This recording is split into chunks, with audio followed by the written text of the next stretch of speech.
I was 9 years old, the night my father walked out of our house with 2 suitcases and never looked back. I remember it in fragments. The way the porch light flickered, the way my mother stood frozen in the doorway like she'd been carved out of stone, the way he didn't even glance at me sitting on the stairs in my Spider-Man pajamas. "Daddy," I said. He didn't answer. He just got in his car and drove away, and the taillights disappeared around the corner of Maple Street like they were swallowing the last piece of the family I thought I had. My name is Daniel. I'm 31 now, but some nights I still see those taillights when I close my eyes. My mother, Carol, never told me the full story back then. She protected me from it the way mothers do. She said Dad had some things to work out and that it wasn't my fault. It took years before I learned the truth. He'd been having an affair for over a year with a woman named Renee, a colleague from the marketing firm where he worked. When Mom found the messages on his phone, he didn't apologize. He didn't beg for forgiveness. He simply confirmed it, packed his things, and told her he was finally going to be happy. He never asked about custody. He never fought to see me on weekends. He just vanished into his new life 3 states away with a woman who had 2 kids of her own and a house twice the size of ours. What followed were the hardest 10 years of my life, though at the time I didn't understand how hard they were on my mother. She worked 2 jobs, days at a dental office answering phones, nights cleaning offices downtown after they closed. I remember the smell of her uniform when she came home past midnight, the way she'd sit at the kitchen table with a calculator and a stack of bills, doing math that never quite worked out. Child support checks came sporadically, when they came at all. There were months my mother sold jewelry, her grandmother's ring, a bracelet from her own wedding, just so I could have new shoes for school so the electricity didn't get shut off. I didn't know any of this until years later. All I knew was that my mother never once said a cruel word about my father in front of me. Not once. She'd just get quiet whenever his name came up, her jaw tightening like she was holding back an ocean.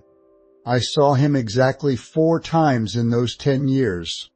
Once at my 8th grade graduation, where he showed up 40 minutes late and left before the reception, saying he had a flight to catch. Once at a diner where he brought Renee's kids along and spent the entire lunch talking to them about a ski trip he was planning, a trip I was clearly not invited on. Once, briefly, at my grandfather's funeral, where he stood in the back and left without speaking to my mother or me. And once, the last time, at my high school graduation, where he gave me an envelope with $200 in it and said, "Proud of you, kid," like those 2 words could undo a decade of absence. I didn't cash the check inside. I still have it somewhere, in a drawer, uncashed, a relic of what almost was. By the time I got to college, on scholarships and student loans, because there was no other way, I had built a wall so high around the idea of Dad that I genuinely believed I didn't care anymore. I told myself I was fine. I told myself I didn't need him. I told myself that whatever life he'd built for himself out there, it had nothing to do with me. I was wrong, not about needing him. I really had stopped needing him. I was wrong about it having nothing to do with me. Because the truth is, some debts don't just disappear because you decide to stop counting them. They sit there quietly, waiting. My mother remarried when I was 22. A kind, steady man named Robert who ran a hardware store and had never once raised his voice at either of us. He walked me down the aisle metaphorically at every milestone my father missed, my college graduation, my first job offer, the day I bought my first car with money I'd earned myself. Robert became, in every way that mattered, my father. My real father became a stranger who occasionally sent a birthday text 3 days late. I built a good life. I became a project manager at a logistics company. Met a woman named Sarah who made me laugh in a way I didn't think was possible, and slowly, carefully, started to believe that the wound my father left had scarred over for good. 2 years ago, my phone rang at 11:47 p.m. on a Tuesday. I almost didn't answer. It was a number I didn't recognize, area code from 3 states away, but something made me pick up. Daniel? The voice was thin, shaking, older than I remembered. It's your father. I need to ask you for something, and I know I have no right to ask. I sat there in the dark of my apartment, phone pressed to my ear, my heart pounding in a way I hadn't expected. 10 years of silence, and now, this. What do you want? I asked, my voice flatter than I intended. What he said next would change everything. It would drag every buried memory back to the surface, force my mother to relive a decade of pain, and set into motion a chain of events so strange, so undeniably like justice finally arriving, that even now I have trouble believing it actually happened. Because my father wasn't calling to apologize. He was calling because he had nowhere else to go. I'm sick, Daniel, my father said, his voice cracking on the phone that night. Renee left me, took the house. Her name was always on the deed. I never. He trailed off. I have nothing left. I have stage 2 liver disease, and I need somewhere to stay while I figure out treatment. I know I don't deserve to ask you this, but you're my son. I sat in silence for so long he asked if I was still there. The story came out over the following weeks, in pieces from him and later, unbelievably, from Renee's daughter, who reached out to me directly on social media, of all things, wanting to set the record straight, as she put it. Here is what actually happened to the man who walked out on my childhood. For the first several years after he left us, my father's new life had looked, from the outside, like everything he traded us for. He and Renee married quickly, bought a large house in a gated community, took vacations to places my mother could never have afforded. He built a reputation at a bigger firm, made partner, drove a car that cost more than my mother made in a year. He had, by every visible measure, won. But something had been rotting underneath it the entire time. Renee, it turned out, had left her first husband for reasons strikingly similar to why my father left my mother. She had a pattern, and my father had simply been the next chapter in it, not realizing he was reading from a script he thought he'd written. Within 3 years of marrying him, she was already involved with someone else, a business partner of my father's, no less.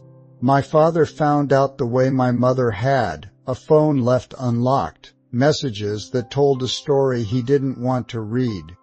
He didn't leave, though, not the way he'd left us. Instead, he stayed. He convinced himself it was a phase. He told himself that leaving twice would make him the villain twice, and some twisted part of him, the part that still, I think, knew exactly what he'd done to us, couldn't face becoming that story again. So he stayed in a marriage that was hollow, propped up by money and appearances for almost 9 more years. During those years, his relationship with Renee's 2 children, the ones he'd shown me off at ski trips for, the ones who apparently got the version of Dad that I never did, slowly soured too. As they grew into teenagers and then adults, they came to see him not as a father, but as a wallet, a means to an end, someone who'd swept into their mother's life and never quite earned the title he wanted so badly to claim. When money got tight, after a business investment, my father sank most of their savings into collapsed. Those relationships evaporated entirely. Renee's daughter told me flatly, over messages I still have saved, he wasn't a father to us either. I don't know why he thought he could be one to you when he couldn't even do it for people in the same house as him. Reading that sentence, I felt something I wasn't prepared for. Not satisfaction. I want to be honest about that, because if this were a simpler story, I'd tell you I felt vindicated, that I felt the universe finally balancing its books. But what I actually felt was a strange, hollow grief. Grief for a decade of my childhood that could never be returned to me, no matter what happened to him now. The diagnosis came 8 months before that phone call. Liver disease, complicated by years of stress drinking he'd hidden from everyone, including himself. Renee, upon learning about both the affair and the diagnosis in the same month, didn't hesitate. She filed for divorce, took the house that had always legally been hers, and by the time the papers were signed, my father was 61 years old, sick, alone, and living out of a Motel 6 off the interstate with 2 suitcases. The same 2 suitcases, he told me later, choking on the words that he'd carried out of our house 22 years earlier. I didn't tell him yes on that first call. I told him I needed time to think, and I hung up before he could say anything else. Then I did something I hadn't done in years. I drove to my mother's house and told her everything. I expected her to feel triumphant.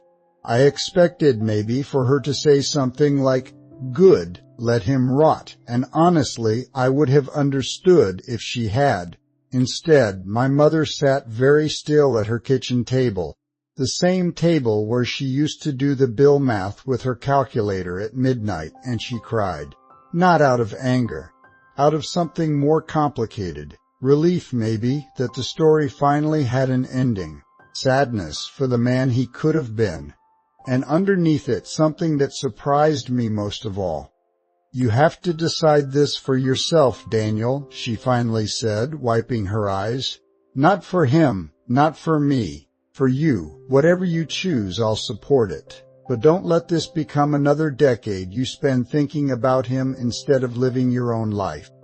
I left her house that night with more questions than answers. Did I owe this man anything? Did the fact that karma had clearly, undeniably found him mean that my part in the story was over, that I could simply watch from a safe distance while his consequences played out? Or did being a better man than my father actually require me to do something he never did for me? Show up, even when it costs you something. 3 days later, my father called again. This time, his voice wasn't asking for a place to stay. This time, he told me he didn't have much time left, and that there was something about the night he left that I had never known, something he needed to tell me before it was too late.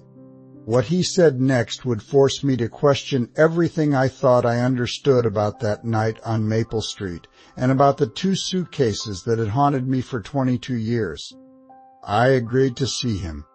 Not because I'd forgiven him. I want to be clear about that, because this isn't a story where forgiveness arrives easily, wrapped in a neat bow. I agreed because Sarah, my girlfriend, said something to me the night before that stuck.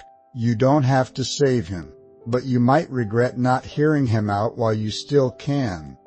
I drove 3 hours to the motel where he was staying. It was exactly as depressing as I'd imagined. Appealing number 14 on a door. A window unit rattling in the July heat. A man who looked 20 years older than his 61 years sitting on the edge of a bed that wasn't his. He looked smaller than I remembered.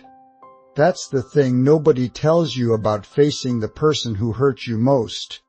You spend years building them up into a monster in your mind, and then you see them old and sick and shrunken, and the monster just looks like a man. "Thank you for coming," he said.